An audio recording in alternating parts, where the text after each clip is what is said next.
പശ്ചിമേഷ്യൻ സംഘർഷം കൊടുമ്പിരി കൊള്ളുമ്പോൾ ഇറാനിൽ വൻ അഴിച്ചുപണി. ഇറാനിൽ പൂർണ്ണമായും അവിടെ ഹോർമുസ് തുറക്കണോ വേണ്ടോ എന്ന ചർച്ചകൾ പുരോഗമിക്കുന്നതിനിടയിലാണ് ഇപ്പോൾ ഇറാന്റെ നേതൃത്വത്തിൽ അവിടെ വലിയൊരു അഴിച്ചുപണി നടക്കുന്നതായിട്ടുള്ള വാർത്തകൾ പുറത്തു വന്നിരിക്കുന്നത്. ഇറാന്റെ സുരക്ഷാ മേധാവിയുടെ സ്ഥാനം തെറിച്ചു. ഈ ചുമതലയിലേക്ക് ഇപ്പോൾ മുൻ IRGC മേധാവിയായ മെഹ്സൻ റസായി ചുമതലയേറ്റിരിക്കുകയാണ്. ഹോർമുസ് കടലിടുക്ക് വീണ്ടും തുറക്കുന്നതുമായി ബന്ധപ്പെട്ട നിർണായക ചർച്ചകൾ പുരോഗമിക്കുന്നതിനിടയിലാണ് ഇറാന്റെ ഉന്നത സുരക്ഷാ നേതൃത്വത്തിൽ അപ്രതീക്ഷിത മാറ്റം ഉണ്ടായിരിക്കുന്നത്. സുരക്ഷാ രീതിയിൽ ഇതിവിടെ supreme national security council secretary Mohammad Bagher സൊൽബാനി അദ്ദേഹത്തിന് പകരമാണ് ഇപ്പോൾ മുൻ ഇസ്ലാമിക് റവല്യൂഷണറി ഗാർഡ് കോർപ്സ് മേധാവിയായ മെഹ്സൻ റസായിയെ അവിടെ നിയമിച്ചതായി തന്നെ വ്യക്തമാക്കുന്നത്.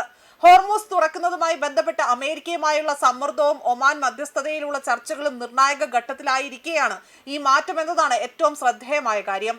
കഴിഞ്ഞ ദിവസങ്ങളിൽ ഹോർമുസ് തുറക്കാൻ അമേരിക്ക നിരവധി നിബന്ധനകൾ അംഗീകരിക്കണമെന്ന ശക്തമായ നിലപാട് ഇറാൻ സ്വീകരിച്ചിരുന്നു. ഇറാന്റെ സൈനിക സാന്നിധ്യം പിൻവലിക്കുക, ഉപരോധങ്ങൾ നീക്കുക, യുദ്ധനഷ്ടങ്ങൾക്ക് നഷ്ടപരിഹാരം നൽകുക തുടങ്ങിയ ആവശ്യങ്ങൾ ഇറാൻ മുന്നോട്ട് വയ്ക്കുകയും ചെയ്തിരുന്നു. അതേസമയം ഇറാനും ഒമാനും തമ്മിലുള്ള പുതിയ സമുദ്ര ഗതാഗത ധാരണ അന്തിമഘട്ടത്തിലാണ് എന്നും റിപ്പോർട്ടുകളുണ്ട്. ഇതിനിടയിലാണ് ഇറാന്റെ സുരക്ഷാ സംവിധാനത്തിന്റെ തലപ്പത്ത് ഇത്തരമൊരു മാറ്റം ഉണ്ടായിരിക്കുന്നത്.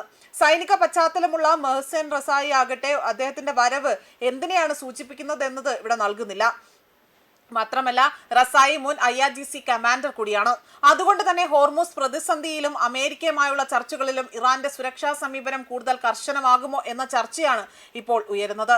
അതേസമയം സൊൽഹാക്കും അതുപോലെ കർശന നടപടിയുള്ള വ്യക്തി ആയതിനാൽ തന്നെ ഇത് പൂർണ്ണമായ ഒരു നയമാറ്റമാണ് എന്ന് ഉറപ്പിച്ച് പറയാൻ മാത്രമാകില്ല. ഇതിലും ശ്രദ്ധേയമായത് മറ്റൊരു സംഭവ വികാസം കഴിഞ്ഞ ദിവസത്തെ അപൂർവ കൂടിക്കാഴ്ചയാണ്.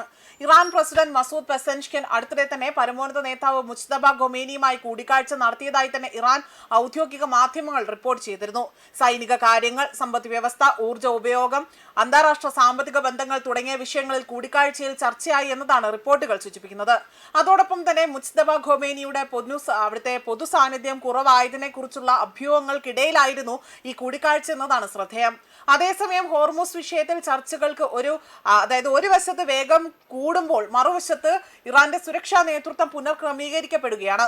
ഇത് ചർച്ചകൾക്ക് വഴിയൊരുക്കുന്ന തന്ത്രപ്രധാനമായ ഒരു നീക്കമാണോ അതോ അമേരിക്കയ്ക്ക് കൂടുതൽ കടുത്ത സന്ദേശം നൽകാനുള്ള ഇറാന്റെ തയ്യാറെടുപ്പാണോ എന്ന ചോദ്യമാണ് ഉയരുന്നത്.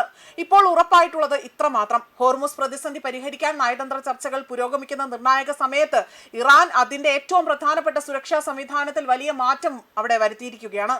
അതിനാൽ ഇക്കാര്യം ഇനി ലോകത്തിന്റെ ശ്രദ്ധ ഒരു ചോദ്യത്തിലേക്കാണ്. അതായത് റസായിയുടെ വരവാകട്ടെ ഹോർമുസിൽ ഇറാന്റെ നിലപാട് മാറ്റുമോ? അമേരിക്ക ഇറാൻ ചർച്ച, ഒമാന്റെ മധ്യസ്ഥ നീക്കം, അതുപോലെ ഹോർമുസിലെ കപ്പൽ ഗതാഗതം, ഇവയെല്ലാം തന്നെ ഈ പുതിയ നേതൃമാറ്റത്തിന്റെ പശ്ചാത്തലത്തിൽ കൂടുതൽ നിർണായകമാകുമോ എന്നതാണ് ചോദ്യമായി തന്നെ ഉയർന്നിരിക്കുന്നത്. ന്യൂസ് ഡെസ്ക് കർമ്മ ന്യൂസ്.